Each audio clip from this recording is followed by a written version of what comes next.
Holiday long weekend ride goes to Norte naman. Ito, Lumanggapan, Nueva Ecija. Ito pala 173 kilometers, balikan na ride. At sulit naman pag uwi natin talagang laspagan. Paano hindi naman lalaspag talagang kargahan. Makikita nyo naman. Ayan, diba? May pa. Grabe ito parang sasali ng mga Tour de France. Ayan, makikita mo naman. Natuwa pa lang isa. Mga champion kayo, mga kuys. Ito pala makikita nyo ang time at average 85. speed namin nung papunta pa lang. Kilometers, 3 hours and 15 minutes, 26.2 average. At finally, Lumanggapan na. Ito nga, 4 a.m. ang ride out namin. Ang una kong kinita dyan, si Nino. Kasi siya yung pinakamalapit sa akin. At yan nga, umulan na kaagad. Makikita nyo, nababasa-basa na tayo. Tayo rito.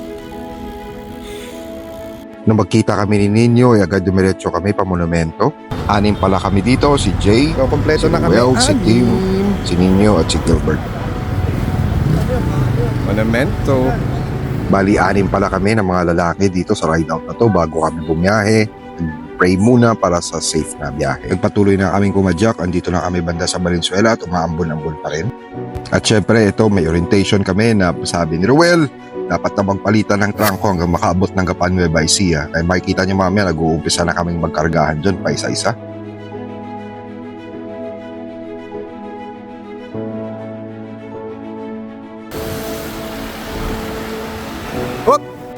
Okay na okay din naman tong ride out namin at kahit na madilim pa, lahat naman kami may mga front light kaya hindi hirap kahit na kumarga kami ng speed dyan. At sa tulin at sarap nga ng takbuhan, hindi namin namalayan na sa Balagtas, Bulacan na kami. Hindi na natin na-mention yung bayan ng Mikawayan, Marilao at Bukawi na mga nadaanan natin. Jingle First bells stop na pala at umihimo na ang lahat. So, bali magpa-bypass road na po kami. Kumana na kami dun sa Balagtas. Dito na nga kami sa may bukana ng bypass road. Kwentuhan muna at konting kulitan. Wala kayo. Bypass road na kami, Finally, dito na kami sa bukana ng Cardel Bypass Road. Napakaganda rito, sobra.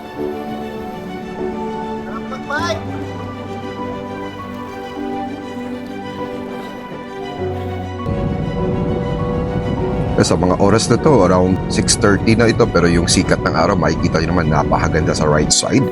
Ito nga palang Cardel Bypass Road, may haba ng 24.61 kilometers. Agricultural land ito at traversing ito ng bayan ng Baridel, Pulilan, Maliwag, and San Rafael, Bulacan.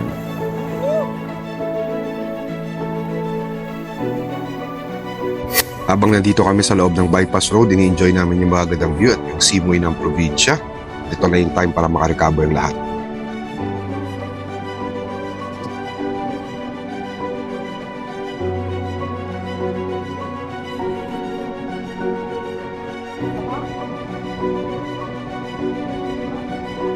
Hi tayo mga kasabot!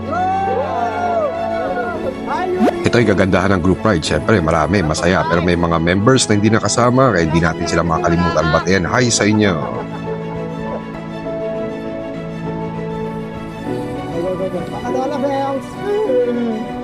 Dapat nga sa ride na to, kasama kayo Ate Yuri at Ate Malo. Wala kayo.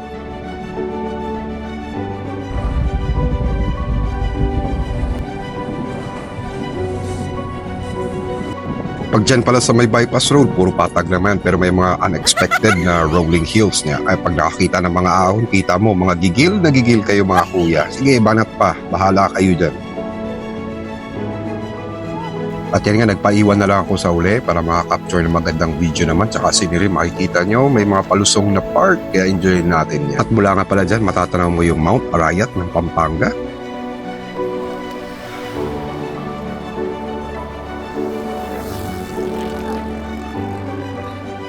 Grabe.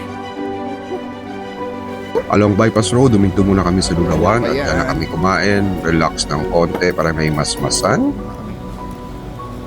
Pagkatapos ng labon, ayan, padjak ulit tayo. At yung dala natin na bike dyan, ang aking Cervelo S2, may 5339 crank and then 10 speed, 1125 teeth. Na inahon din natin sa Tagaytay yan, kaya laspag na laspag tayo.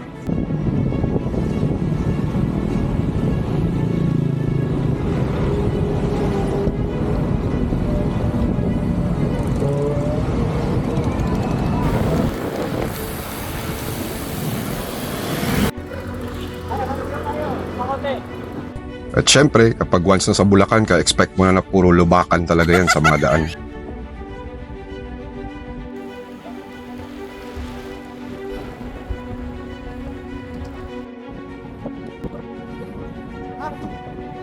Konting padyak na lang at San Miguel, Arco na tayo.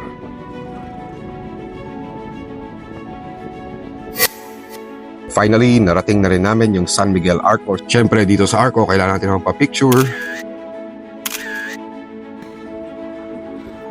Hindi napapagod to mga to.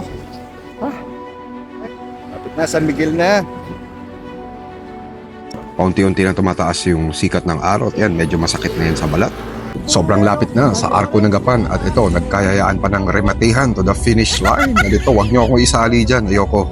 Mag-video din ako kasama kami ni Jay. Tingnan natin yung magangyari. Yan, si Kuya Ninyo pangiting-ngiti pa, mukhang excited, tumango na, ready to go na daw.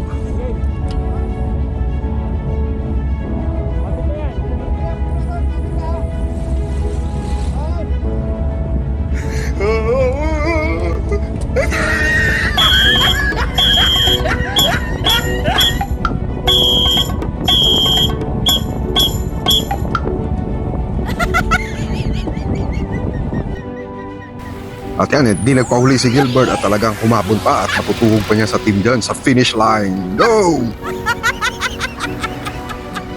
Kala mo may karera talaga. Para mga sa Tour de France. At ayan, nakalusot si Gilbert. Maluwag naman yan nung nag-split sila. Siyempre, dito lang tayo sa likod. Chill-chill lang hanggang sa umabot sa Nueva Ecija Art.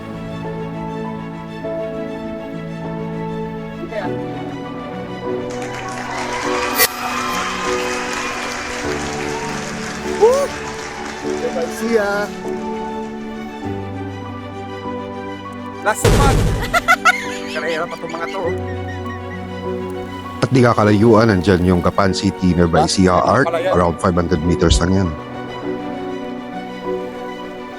Gapan. Unang bayan ng Nueva Ecija.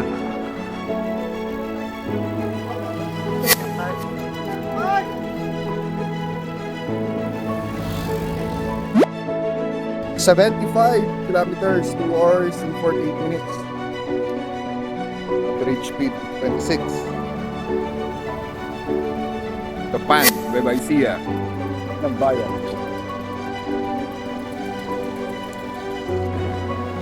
Aspak na si Toto niya! Konting padyak na lang yan, Kuis. Malapit na tayo sa Lumang Gapan. Ayan na yung City Hall, nakikita natin. Di ba nakabe sa plaza nila? Save more. Nagpatuloy nga lang namin papadyak. Nandito tayo sa kanilang bayan. Talagang Christmas naman ang vibes. Ayan, maraming mga disenyo, mga parol sa paligid. Pero Lumang Gapan. Dito na po kami. Ito na nga, papasok na kami sa may tagpuan sa Lumang Gapan. At yan, medyo mabaku-baku yung daan. Pero kaya naman ang ating mga road bike.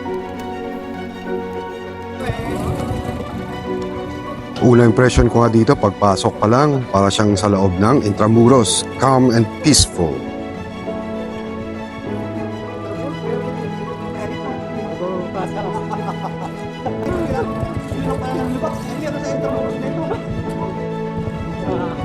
Sa left side, dyan natin makikita yung mga old structures na bahay. Napakaganda oh.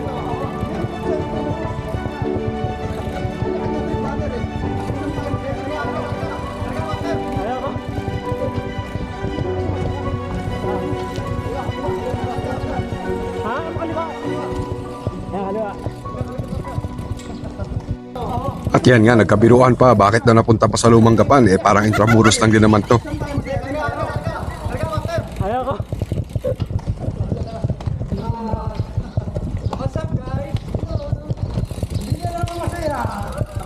Finally, ito na nga. Nakarating na din kami sa wakas.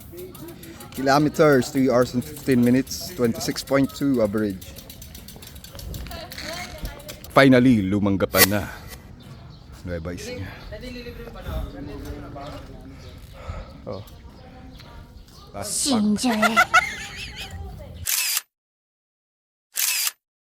Pagkatapos nga ng photo op, ito, dumiretso na kami sa Luz Kitchenette. Ayan, napakasarap ng pagkain nila dyan. At naka-thank you naman ng sobra kila kuya kasi halos 1 galon na blue container ang naubos natin na tubig. Kain po. Galit kami sa kalsada. Lugali sa Gapan. Bangus. Siyempre, bago lumamon, kailangan mo na magpa-picture. After nga ng matinding lamon sa Luz Kitchenette, ay pagkita kami sa San Rafael kila Ira at Marvin. Ano masasabi mo sa ride natin? Laspag. Ikaw. Ayos lang. Kami gusto kang batiin. Masaya, masaya. Limal ka. Ikaw. Okay ka pa?